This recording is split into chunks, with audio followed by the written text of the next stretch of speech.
رب اشرح لي صدري ويسر لي امري واحلل عقدة من لساني يفقهوا قولي اللهم الهمنا رشدنا واعذنا من شرور انفسنا اللهم ارنا الحق حقا وارزقنا اتباعه وارنا الباطل باطلا وارزقنا اجتنابه اللهم وفقنا لما تحب وترضى آمین یا رب العالمین۔ ربیع الاول کا مہینہ ہے جس میں اللہ تعالیٰ نے ہمیں توفیق دی ہے کہ ساتھیوں کے ساتھ سفر ہوا، یہاں پہ حاضری ہوئی، آپ کے سامنے اس وقت گفتگو کا موقع ہے۔ تو اس موقع کو ظاہر ہے نبی اکرم صلی اللہ علیہ وسلم کی جو بعثت ہے اور خاص طور پر یہ آپ کی پیدائش کا مبارک مہینہ ہے، تو اس کے ساتھ ملا کر ہی کوئی گفتگو کرنے کا موقع بنتا ہے۔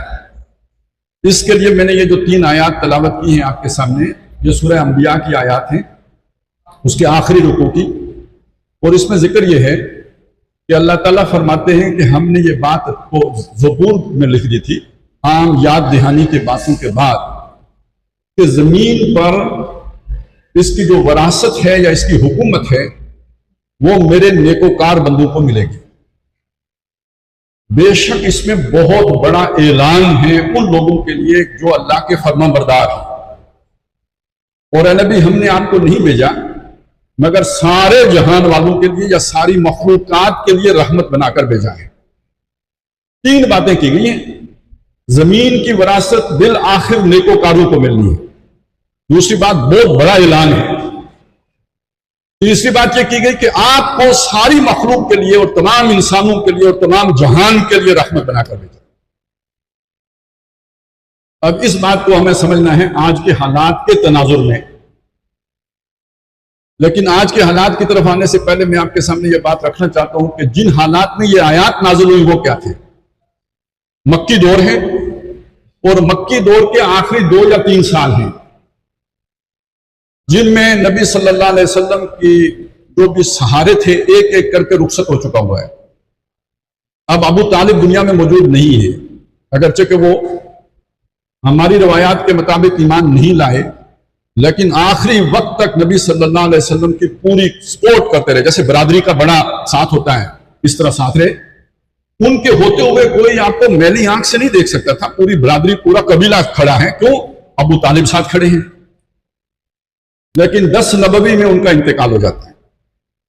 گھر کا سب سے بڑا سہارا حضرت خدیجہ ہیں رضی اللہ تعالی عنہا، وہ زوجہ بھی ہیں، اور یہ کہ وہ عمر میں آپ سے 15 سال بڑی بھی ہیں، تجربہ کار بھی ہیں، دنیا دیکھی ہوئی ہے، انہوں نے مشورہ بھی دیتی ہیں، سہارا بھی دیتی ہیں، حکمت عملی میں بھی ساتھ دیتی ہیں، جذباتی طور پر بھی سہارا بنتی ہیں، ہر اعتبار سے گھر کے اندر آپ کو سکون حاصل جو ہوتا ہے وہ بھی فوت ہو جاتی ہے۔ اب مکے میں آپ کا رہنا مشکل ہو گیا کیونکہ برادری نے بھی ساتھ دینا چھوڑ دیا، لہٰذا آپ طائف کا سفر کرتے ہیں کہ شاید وہاں سے کوئی صورت بن جائے۔ جو کچھ طائف میں ہوا وہ آپ کو معلوم ہے کہ کیا صورت بنی، پتھراؤ ہوا، توہین آمیز سلوک ہوا، آپ وہاں سے دنیاوی اعتبار سے امید بھر نہیں آئی، آپ کو واپس آنا پڑا، اور مکے میں داخلہ مشکل ہے۔ خطرہ ہے کہ اگر مکے میں داخل ہوں گے تو دشمن کوئی وار کر دیں گے، کیونکہ فیصلہ ہو چکا ہے کہ ان کو زندہ نہیں رہنا۔ یہ حالات ہیں جن میں اللہ تعالیٰ نبی صلی اللہ علیہ وسلم کو یہ خوشخبری دے رہے ہیں، اس زمین کی وراثت ان ناہنجاروں کے پاس نہیں ہوگی، یہ اختیار ہمیشہ ابو جہل اور ابو لہب کے پاس اور ولید بن مغیرہ اور عتبہ ابن ربیعہ کے پاس نہیں رہے گا۔ یہ ہمارا وعدہ ہے کہ ہم اس زمین کی وراثت اپنے نیکوکار بندوں کو دیں گے۔ جب یہ صورت نازل ہو رہی تھی تو بظاہر احوال کوئی امکان نظر آتا تھا کہ نیکوکار غالب آئیں گے؟ سارے ملا جلا کے 125 کے لگ بھگ تھے، اور مکے میں داخلہ ممکن نہیں ہے۔ ایک مشرک کی پناہ لے کر مکے میں نبی صلی اللہ علیہ وسلم داخل ہوئے ہیں، اس کے بغیر داخلہ ممکن نہیں تھا۔ لیکن ان آیات کے نزول کے بعد اللہ تعالیٰ نے پھر رستہ کھولا، مدینے کی کھڑکی کھلی، اور کرتے کرتے آپ کے لیے طائف کی بجائے اللہ تعالیٰ نے مدینہ منورہ کو وہ مقام دے دیا، وہ آپ کا بیس کیمپ بن گیا، آپ وہاں تشریف لے گئے، اور 10 سالہ محنت کے نتیجے میں جال حق و زحق الباطل کی صورت بن گئی، بلکہ 8 ہی سال کے بعد ہو گئی۔ 10 سال میں تو پورے جزیرۃ العرب اس پر اللہ تعالیٰ نے